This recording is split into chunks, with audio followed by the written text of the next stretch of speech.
नमस्कार, मी प्रज्ञा म्हेत्रे. सांगली मीडिया माय T V चॅनलमध्ये आपणा सर्वांचं सहर्ष स्वागत. आज जागतिक अंमली पदार्थ विरोधी दिन, म्हणजेच थोडक्यात काय तर व्यसनमुक्ती जनजागृती.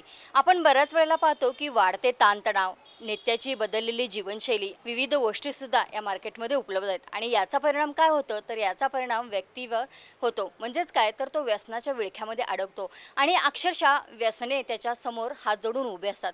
तर त्याला कारणेही तशीच असतात. कारण आपण पाहिलं तर मित्रांची संगत, त्यानंतर अनेक प्रलोभनाला बळी पडणे, यामुळे व्यसनं करू लागतात आणि याचाच परिणाम त्याच्या स्वतःच्या आयुष्यावर तर होतोच. या व्यतिरिक्त त्याचं कुटुंब, समाज यामुळे अक्षरशः जीवन त्याचं उद्ध्वस्त होतं आणि यासाठीच खरी गरज आहे ती समाजामध्ये जागरूकता करण्याचीच. म्हणून आजचा हा जो काही 26 जून जागतिक अंमली पदार्थ विरोधी दिन आहे, हा समाजामध्ये जागृती करण्याचाच दिवस आहे. नमस्कार. नमस्ते. आपण डॉक्टर चंद्रशेखर हाळिंगडे की जे समूहाच्या तज्ज्ञ आहेत, त्यानंतर मानसोपचार तज्ज्ञ आहेत, लैंगिक समस्या व व्यसनमुक्ती तज्ज्ञ आहेत. आज यांच्याशी बातचीत करणार आहोत. सर, नेमकं व्यसन याची संकल्पना आपल्या भाषेत काय आहे? तसं पाहिलं तर व्यसन हा शब्दाकडे जर पाहिलं तर त्यामध्ये नकारात्मकताच जास्ती आढळून येते. तसं या व्यसनाचा अर्थ वेगवेगळ्या म्हणजे संस्कृतमध्ये म्हणा किंवा आयुर्वेदामध्ये वेगवेगळ्या अर्थानं त्याचा वापर केलेला आहे. संस्कृतमध्ये बघितलं तर विभाजन, नाश, अधपात, दुबळेपणा, चुकीच्या सवयी, गुन्हा, पाप अशा अर्थानं वापरलेला आहे. आणि आयुर्वेदामध्ये बघितलं तर रोग, पीडा, दुःख अशा अर्थानं त्याचा वापर केला आहे. पण थोडक्यात सांगायचं म्हणजे एखाद्या व्यक्तीला व्यसन लागलं आपण असं कधी म्हणू शकतो तर साध्या सोप्या भाषेत आपण असं म्हणू शकतो, जेव्हा एखादी गोष्ट किंवा एखादा पदार्थ खाण्याची किंवा पिण्याची इच्छा होते आणि तो पदार्थ खाण्यास किंवा पिण्यास मिळाला नाही तर त्या व्यक्तीला शारीरिक किंवा मानसिक त्रास होतो. अशा वेळी त्या व्यक्तीला व्यसन लागलं आपण असं म्हणू शकतो. किंवा उलटं सांगायचं म्हटलं तर आपण असं म्हणू शकतो की जेव्हा एखाद्या व्यक्तीला पदार्थ मिळाला नाही तर त्या व्यक्तीला तो त्रास होतो आणि तो त्रास त्या पदार्थाचं सेवन केला तर त्याचं समाधान होतं. सर, आजचा हा जो काही 26 जून जागतिक अंमली पदार्थ विरोधी दिन म्हणून आहे, तर यामध्ये आपल्याला म्हणजे बऱ्याच व्यसनं असतात, तर त्या व्यसनांचे प्रकार नेमके काय आहेत? व्यसन म्हटलं तर सर्वप्रथम सर्वांच्या नजरेपुढे येतं ते म्हणजे दारू.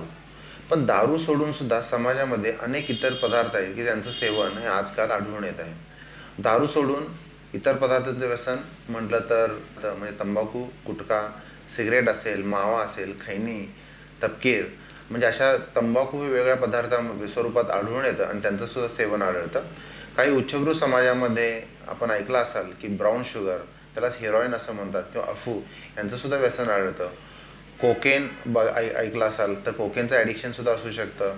ॲम्फिटॅमिन म्हणून आहे किंवा स्लिपिंग पिल्स, या झोपेच्या टॅब्लेट्स तुम्ही ऐकलं असाल, डायझेपाम किंवा काम्पोज असं त्याचं ब्रँड नेम आहे, किंवा अल्प्राझोलाम किंवा झोल्पिडेम, नायट्राझेपाम अशासुद्धा काही झोपेच्या गोळ्यांचं ॲडिक्शन असू शकतं.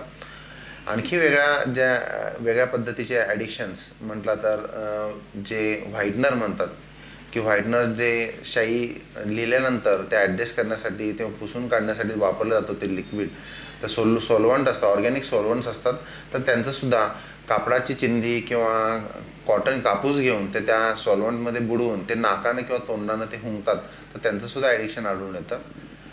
आणखी वेगळ्या प्रकारचं ॲडिक्शन म्हटलं तर जे झंडू बाम किंवा आयोडेक्स म्हणतात, तर ते जसं जाम ब्रेडच्या मध्ये लावून खातात तसं झंडू बाम किंवा आयोडेक्ससुद्धा 2 ब्रेडच्या स्लाईसमध्ये घेऊन ते जामसारखं सुद्धा त्यांचं ते सेवन करतात. अगदी रेअर केसेसमध्ये आम्ही पाहिलेलं आहे की जे सापाचा पिल्लू असतं, ते सापाच्या पिल्लाचं दंशसुद्धा काही जण व्यसन असतं. तर ते पिल्लू, ते गारुडी जसं त्या टोपलीमध्ये गारुडी सापाला ठेवतो तसं ते लहान पिल्लं असतं सापाची, तर ते ठेवतात आणि त्याला छोटंसं छिद्र करून त्यामध्ये स्वतःची जीभ टाकतात आणि त्यातून तो सापाचं पिल्लू तो दंश केल्यानंतर एक छोट्या प्रमाणामध्ये का होईना तर ते एक नशा त्या लोकांना आढळून येते, म्हणजे फील येतं. तर अशा वेगळ्या पद्धतीचं ॲडिक्शन आहे. आणि आजकाल जर बघितलं तर वेगळ्या ज्या मीडिया ॲडिक्शन म्हणतात, the internet addiction, Facebook addiction, आजकाल ते व्हॉट्सअप ॲडिक्शन किंवा आता टिकटॉक ॲडिक्शन, असं आपण हे सुद्धा जे नवीन पिढीमध्ये मीडियाबद्दल जे ॲडिक्शन आहे ते सुद्धा आढळून येतं. म्हणजे तेही एक प्रकारचं व्यसनच म्हणावं लागेल आपल्याला. 26 जून हा जागतिक अंमली पदार्थ विरोधी दिन. तर याची थीम काय आहे आणि व्यसनाचं अजूनही बरीचशीच माहिती आपल्याला मिळणार आहे. तत्पूर्वी घेऊया एक छोटीशी विश्रांती आणि तुम्ही पाहत राहा फक्त आणि फक्त सांगली मीडिया माय टीव्ही चॅनल.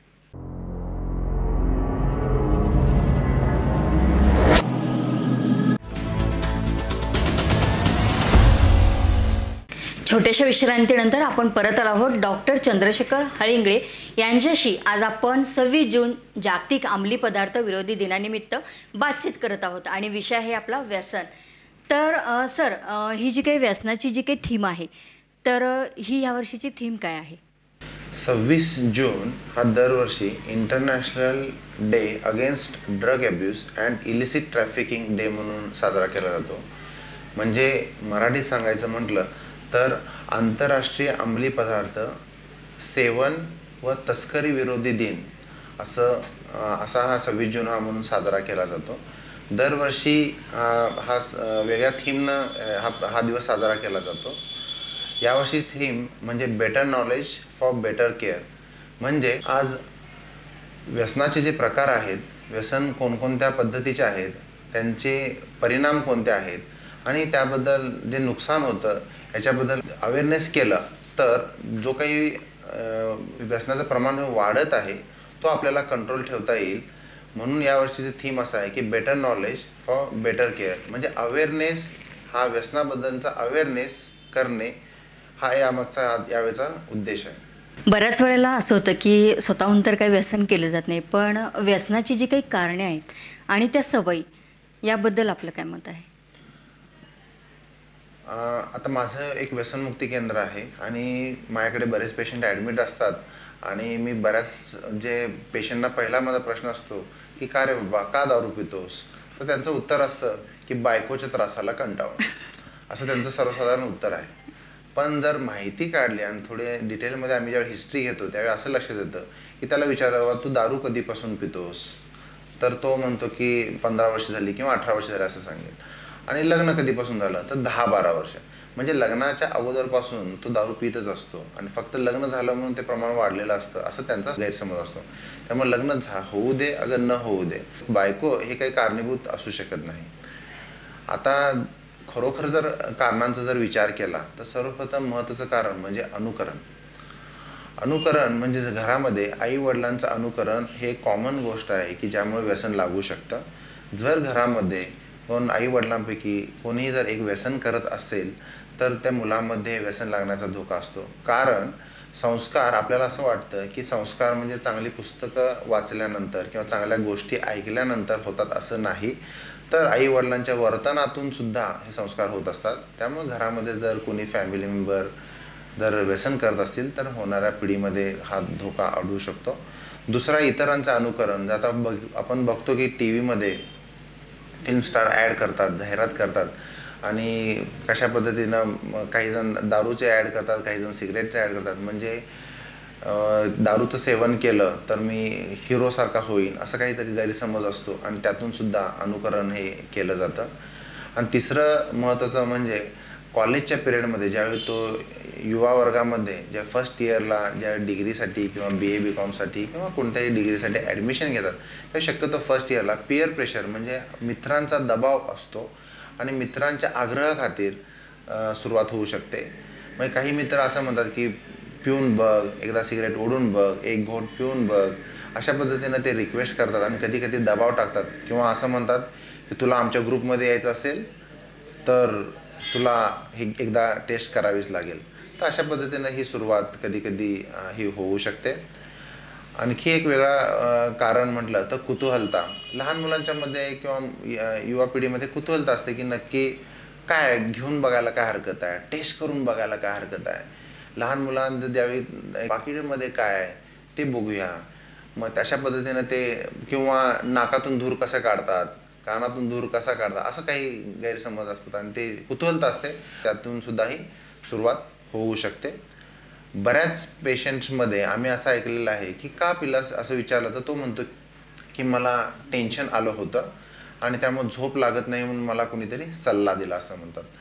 तर त्या झोप लागत नाही याच्या मागे काही वेळा टेन्शन असू शकतं, ताणतणाव असू शकतो. मग टेन्शन कोणत्याही गोष्टीचं असेल, आर्थिक असेल, व्यावसायिक असतील किंवा घरातले सामाजिक असेल, कौटुंबिक असतील, तर ते टेन्शन दूर करण्यासाठी सुद्धा काही जण हे याचं सेवन करतात. मग अशी बरीच कारणं असतात आणि खरं कारण म्हटलं तर हे या गोष्टी काही जबाबदार तशा नसतात, तर ती व्यक्ती स्वतः ह्या व्यसनासाठी जबाबदार असते. आता व्यसनाच्या तर म्हणजे या कारणांमुळं म्हणजे त्यांना सवयी लागतात. म्हणजे आधी जो माणूस संगतीनं थोडं का होईना घ्यायला लागतो, म्हणजे दारू असेल किंवा काही असेल, सिगारेट असेल, पण नंतर त्याची ती सवय जडून जाते आणि त्यामुळं तो पूर्णपणे व्यसनाच्या अधीन होतो. तर या व्यसनाच्या अधीन झाल्यामुळं त्याचे जे काही शरीरावर होणारे दुष्परिणाम आहेत ते काय असतात? व्यसनाचे दुष्परिणाम सांगण्याच्या अगोदर मला व्यसन बंद केलं तर काय त्रास होऊ शकतो याच्याबद्दल थोडक्यात सांगणं मला आवडेल.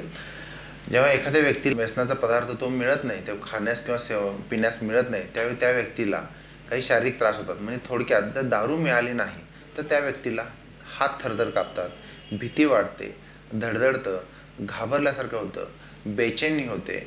कधी कधी काही पेशंटना फिटसुद्धा येते, म्हणजे याला रमफिट असं इंग्लिशमध्ये म्हटलं जातं. मग हे जसं दारू मिळाली नाही तर याला विड्रॉल सिम्पटम म्हणतात. किंवा तंबाखू गुटखा मिळाला तर त्याची चिडचिड होते, काही पेशंटना सकाळी शौचास होत नाही. तर अशा वेळी ज्यावेळी तो पदार्थ मिळत नाही त्यावेळी त्याला जर शारीरिक किंवा मानसिक त्रास होत असेल त्या गोष्टीचं व्यसन लागलं आपण असं म्हणू शकतो.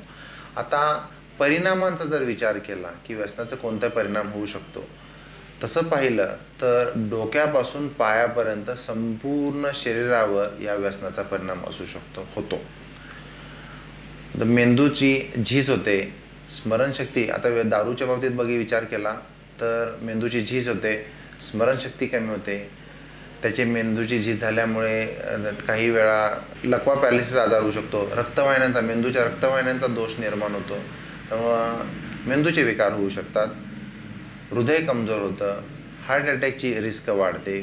आणि दारूमुळे सर्वात मोठा खराब होणारा अवयव जो मेजर अवयव म्हणतात ते म्हणजे लिव्हर खराब होते, त्याला अल्कोहोलिक हिपॅटायटिस असं म्हणतात. नंतर फॅटी लिव्हर म्हणजे लिव्हरचा साईज वाढतो आणि थर्ड स्टेजमध्ये सिरोसिस असं म्हटलं जातं.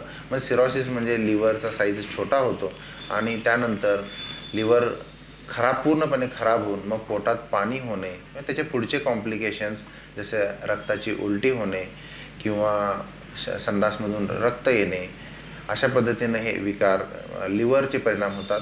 स्वादुपिंडाला सूज येऊ शकते. स्वादुपिंडाला सूज आल्यामुळे किंवा स्वादुपिंडाचं जे पँक्रियाटायटिस म्हणतात त्या ॲक्यूट पँक्रियाटायटिस नंतर क्रोनिक पँक्रियाटायटिस होतं आणि त्यानंतर सुद्धा स्वादुपिंडाचे विकार, त्यामुळे सुद्धा डायबिटीजचा सुरुवात होऊ शकते किंवा त्याचं प्रमाण वाढू शकतं. जे पचनसंस्था आहे, पचनसंस्थेचे विकार होऊ शकतात. जठराला सूज येऊ शकते, ॲसिडिटीचा त्रास होऊ शकतो.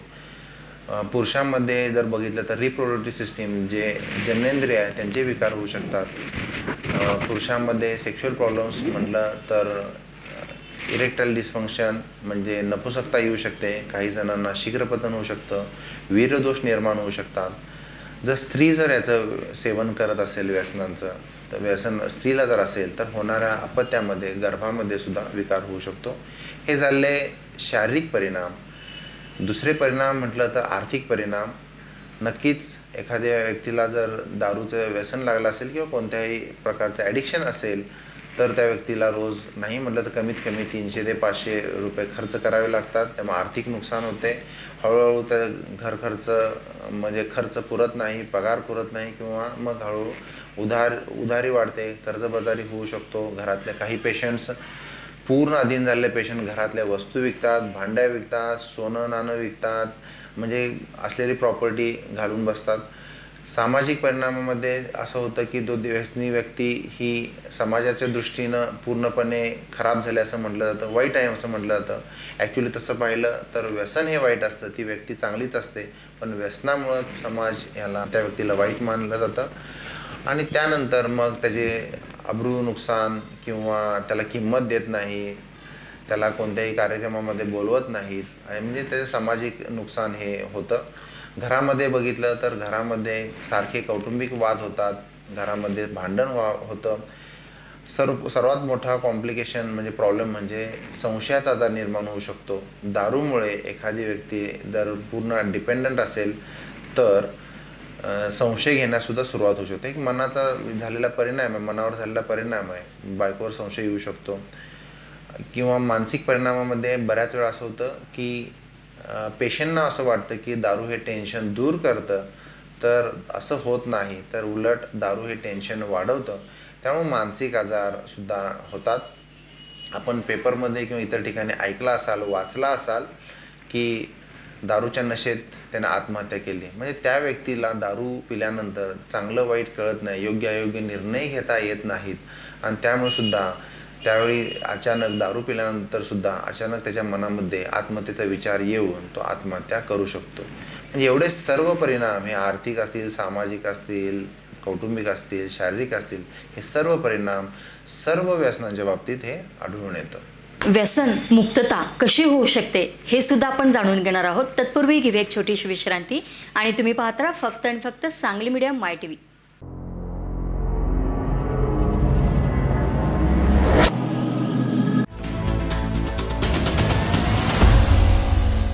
छोट्याशा विश्रांतीनंतर आपण परत आलो आहोत आणि आपल्यासोबत आहेत डॉक्टर चंद्रशेखर हळिंगळे. सर, मला असा एक प्रश्न विचारायचा वाटतो की व्यसनावर मुक्तता होऊ शकते का? बऱ्याच वेळा असं होतं की जे व्यसनी पेशंट आहेत, म्हणजे ज्यांना व्यसन लागलं आहे, त्यांना असं वाटत असतं की मी ते सोडू शकतो, मी ते कंट्रोल करू शकतो, असं त्यांना वाटत असतं.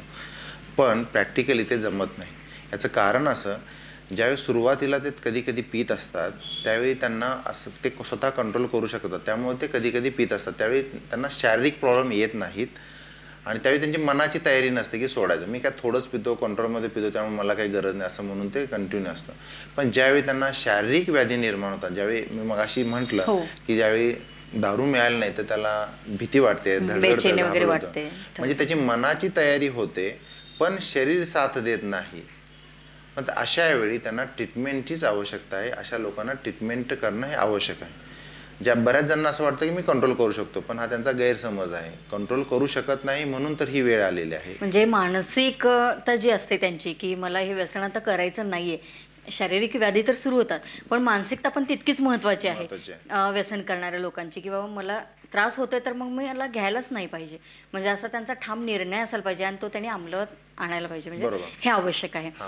यानंतर सर, आता आपलं हे जे काही निर्मल व्यसनमुक्ती केंद्र आहे, तर याच्यामध्ये जे काही येणारे पेशंट्स आहेत, म्हणजे यांच्यासाठी अशी स्पेशल काय ट्रीटमेंट असते की ज्यामुळं इथं आल्यामुळं लोकांचं व्यसन सुटतं? हां, सर्वप्रथम हे लक्षात घ्या की व्यसन हा एक मानसिक आजार हे लक्षात घ्यायचं आणि त्याची ट्रीटमेंट ही योग्य पद्धतीने केल्या की होऊ शकते. आजकाल नवीन वेगवेगळ्या औषधं उपलब्ध आहेत जेणेकरून ह्याच्यातून आपण सुटका करू शकतो. आता कोणत्या प्रकारची औषधं उपलब्ध आहेत, तर मी मगाशी म्हटलं की दारू बंद केल्यानंतर किंवा व्यसन बंद झाल्यानंतर त्याला जो शारीरिक त्रास होतो तो शारीरिक त्रास होऊ नये म्हणून औषधं असतात. नंतर काही व्यसनाचं ती इच्छा ज्याला आम्ही अँटी क्रेविंग मेडिसिन, इच्छा कमी करणारी औषधं, म्हणजे याला अँटी क्रेविंग मेडिसिन्स म्हणतो, तर इच्छा कमी करणारी औषधंसुद्धा देतो. आणि नंतर अशी औषधं आहेत की औषधं घेतली आणि त्याच्यानंतर त्या व्यक्तीनं जर ड्रिंक घेतलं तर त्याला त्रास होईल, त्याला ॲव्हर्जन थेरपी असं म्हणतात. तर त्याला त्रास झाला पाहिजे. म्हणजे त्रास म्हणजे अंगलाल होणं, उलटी होणं, मळमळणं, हा त्रास कमी ते जास्ती स्वरूपात होऊ शकतो. म्हणजे त्याला त्याची इच्छा, त्यामुळे सुद्धा तो त्याच्यातून बाहेर पडू शकतो. ही 3 औषधं म्हणजे पद्धतीनं आपण 3 प्रकारची औषधं देऊन आणखी ॲडिशनल बघितलं तर 50% लोकांना जे पूर्ण व्यसनाधीन झालेले आहेत अशा लोकांना मानसिक आजार असतो. 50% लोकांना मग ते उदासीनतेचा आजार असेल, मूडचा आजार, मूड डिसऑर्डर म्हणतो, तो असू शकतो. आता सर, बऱ्याच वेळेला पण असं असतं की हल्ली जर आपण बघितलं तर अगदी तरुणांमध्ये हे व्यसनाचं प्रमाण जास्त आहे, तर ते कशामुळे? हां, मी माझी कारणं तर सांगितली तुम्हाला की अनुकरण असेल किंवा कुतूहलता असेल किंवा मित्रांच्या आग्रहाखातीर, ही व्यसनाची कारणं आहेत. आणि त्यामुळे हळूहळू नंतर ज्यावेळी तो डिपेंडंट स्टेज आली की मग आपल्याला ट्रीटमेंट करणं हे आवश्यक आहे. ह्याच्यातला महत्त्वाचा मुद्दा म्हणजे 50% लोकांचे पूर्ण व्यसनाधीन झाले त्यांना काही जणांना मानसिक आजार आलेला असतो किंवा असतो. तो निराशा असेल, उदासीनता असेल, मूड डिसऑर्डर असेल किंवा स्किझोफ्रेनिया असेल, तर तशा लोकांना सुद्धा मानसिक आजार कोणता आहे हे अभ्यासून त्याची सुद्धा ट्रीटमेंट करणं आवश्यक आहे. आता आमच्या व्यसनमुक्ती केंद्रामध्ये आम्ही 2 पद्धतीने इलाज करतो. जे पेशंट येतात, स्वतःहून येतात आणि ज्यांना माइल्ड मॉडरेट म्हणजे सौम्य ते मध्यम प्रकारचं त्यांना ॲडिक्शन आहे, अशा लोकांना आम्ही OPD बेसिसवर येऊन जाऊन आम्ही ट्रीटमेंट देतो. काही पेशंटना पूर्ण व्यसनाधीन गेलेले आहेत आणि त्यांना शारीरिक व्याधी निर्माण झालेत. मी मगाशी म्हटलं फिट आलेले आहे किंवा 2-3 वेळा आपण OPD बेसिसवर प्रयत्न केलेला आहे किंवा त्याला मानसिक आजार अशी शंका आहे, तर अशा लोकांना ॲडमिट करण्याची गरज आहे. आम्ही साधारणपणे 18 ते 21 दिवस ॲडमिट करतो. पहिले 8 ते 10 दिवस डिटॉक्सिफिकेशन म्हणजे शरीर अल्कोहोल फ्री करायचं आणि त्याच्यानंतर पिण्याची इच्छा होऊ नये म्हणून औषध असतात आणि पिला तर त्रास व्हायला पाहिजे अशी सुद्धा औषधं असतात. आणि जर मानसिक आजार जर निघाला तर त्याची सुद्धा आम्ही ट्रीटमेंट ही करतो. आमच्याकडे 10-12 दिवसानंतर आम्ही प्रत्येक पेशंटची मानसिक चाचणी करतो. सायकोलॉजिस्टची टीम आहे, तर सायकोलॉजिस्ट त्या मानसिकताची चाचणी करतात आणि त्याला कोणता मानसिक आजार आहे की नाही चेक करायचं आणि त्याच्यानुसार त्याची ट्रीटमेंट ही करायची. इतर व्यसनमुक्ती केंद्रामध्ये काय होतं की बऱ्याच वेळा आता आमच्या हॉस्पिटलमध्ये आम्ही सायकियाट्रिस्ट म्हणून आम्ही 24 आवर आम्ही सर्व्हिस देतो आणि त्यामुळे मानसिक आजार आणि कोणता आहे हे आम्ही इव्हॅल्युएट करणं तेवढंच जरुरी आहे. आणि आमचा बेस असा असतो की तो का पितो, तो पुन्हा पिऊ नये म्हणून याच्यासाठी आम्ही ट्रीटमेंट करणं आवश्यक आहे. आणि तो का पितो याचं जर कारण मिळालं तर त्याची दारू सुटण्यास मदत लवकर होते. आता सर, हा आज आपला जो प्रोग्राम आहे ते आज आपले असंख्य प्रेक्षक घर बसल्या माय TV ला तर पाहतच आहेत, या व्यतिरिक्त YouTube, फेसबुकला देखील पाहत आहेत. तर आमच्या या असंख्य प्रेक्षकांसाठी आज या 26 जून जागतिक अंमली पदार्थ विरोधी दिनानिमित्त आपण काय संदेश द्याल? मला शेवटी असं सांगावंसं वाटतं की सर्वांनी हे लक्षात घ्या की व्यसन हा एक आजार आहे, त्यामुळे व्यसनी व्यक्ती ही वाईट नाही, तर त्याचं व्यसन हे वाईट आहे हे लक्षात घ्या. आणि वेळीच आपण जर त्याचा इलाज करणं शक्य असेल तर आपण इलाज करू शकतो. व्यसनातून लवकर आपण बाहेर पडू शकतो. या वर्षीचे थीम जे आहे की better knowledge for better care, म्हणजे अंमली पदार्थाबद्दल आपण जनजागृती समाजामध्ये करून याच्यातून आपण जे प्रमाण वाढत आहे समाजामध्ये ते आपण लवकर कमी करू शकतो. कारण जसं आपण म्हणतो मागणी तसा पुरवठा आहे, तसं जर समाजामध्ये याची मागणी जर कमी करता आली तर त्याचं जे अंमली पदार्थांचं जे उत्पन्न आहे, त्याचं जे तस्करी आहे, तर याच्यावर सुद्धा कंट्रोल करता येईल. कारण आपण फक्त सरकारला दोष देतो, पण ही जबाबदारी फक्त सरकारची नाही तर प्रत्येक व्यक्तीची आहे, प्रत्येक कुटुंबाची आहे, त्या समाजाची आहे, त्या गावाची आहे, त्या जिल्ह्याची आहे, त्या देशाची आहे. त्यामुळे असं जर आपण प्रत्येकानं जर विचार केला की मी माझी स्वतःची जबाबदारी असं जर आपण ठरवलं तर लवकरच आपण आपल्यापासून सुरुवात करून आपण संपूर्ण देश हा व्यसनमुक्त करू शकतो. सर, खरंच आज तुम्ही आमच्या असंख्य प्रेक्षकांशी खूप छान सारे बातचीत केली आमच्याशी आणि खरोखर व्यसन काय आहे आणि त्याचे होणारे दुष्परिणाम हे छान पद्धतीनं समजावून सांगितले. त्यामुळं खरोखरच जागृती होईल की जेणेकरून सर्वजण व्यसनमुक्त होईल अशा पण अपेक्षा करूया. आणि बातचीत केली आणि खूप सारी छान माहिती दिली त्याबद्दल मी सांगली मीडिया माय TV तर्फे धन्यवाद देते. आणि आपण या व्यसनमुक्त करण्याचं जे काही हॉस्पिटलमध्ये कार्य करत आहात या वाटचालीसाठी शुभेच्छा. धन्यवाद. प्रेक्षको, पाहिलं की आज हा जो काही 26 जून जागतिक अंमली पदार्थ विरोधी दिन आहे आणि याबद्दल आपल्याला डॉक्टर चंद्रशेखर हळिंगळे डॉक्टरांनी कशा पद्धतीने आपल्याला मार्गदर्शन केलेलं आहे. तर चला उठा आणि जागृत व्हा. आणि हा जो काही आपला विरोधी दिन आहे आणि मी म्हणते तर आता या क्षणापासूनच तुम्ही जर व्यसन करत असाल तर व्यसन पूर्णपणे बंद करा की जेणेकरून आपली जी काही ही युवा पिढी आहे ही पूर्णपणे व्यसनापासून मुक्त होईल आणि आपल्याला या भारत घडवण्यामध्ये आपलं करिअर घडवण्यामध्ये एक चांगला दिवस उद्याचा नक्की येईल.